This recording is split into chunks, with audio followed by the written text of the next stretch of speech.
Coming up on this Auto Show special edition of Drive, plus a blast back to old school and the discovery of a famous TV car from the 1960s that was lost for nearly 40 years.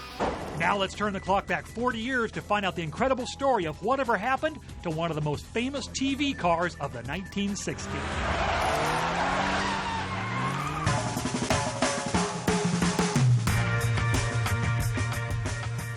40 years ago, there was no tougher private eye on TV than Joe Mannix. Starring Mike Connors for 8 hard-punching years, Mannix was a top-rated show with more shootings, fistfights, and car chases than anyone.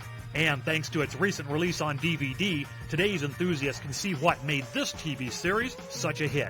The four-wheeled star of this high-speed action series was this 1968 Dodge Dart GTS convertible, customized by the legendary George Barris, who added hood scoops and driving lights, a rear spoiler, racing-style gas cap, special Barris Customs badges, and even put a mobile phone inside. But whatever happened to the famous green convertible after its 2-season starring role was a mystery.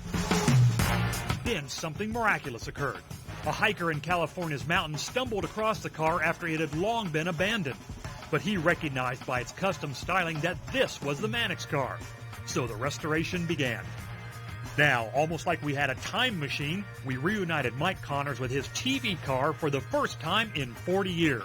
So, just how important were fast cars to Mannix? Very important. I think from day one it was an integral part of the show. Bruce Geller, who was our executive producer, loved cars, and he said, I think we're going to make race cars Mannix's hobby. I went out to Bob Bondurant's racing school and took a lot of race car driving lessons, which was a fabulous experience. I started collecting cars as soon as I could afford to, and I loved the old cars. You know, I had a 1937 Bentley convertible, and then I had the Maserati Mexico. And what memories does this famous 1968 Dart conjure up? It was just great. I loved it. It was a red car, and Bruce Geller said, boy, that's too bright. Let's get it a racing car green.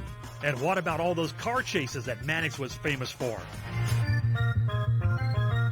We really beat those babies to death. It was a tough show on cars. The interesting thing is, when they talked about our show being violent, today they have people's heads blowing off and it's not violent.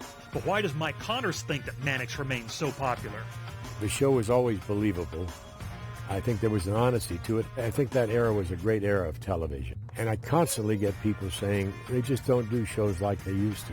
Nor do they make cars like this long-lost Dodge Dart GTS convertible, driving off for another adventure with an old friend.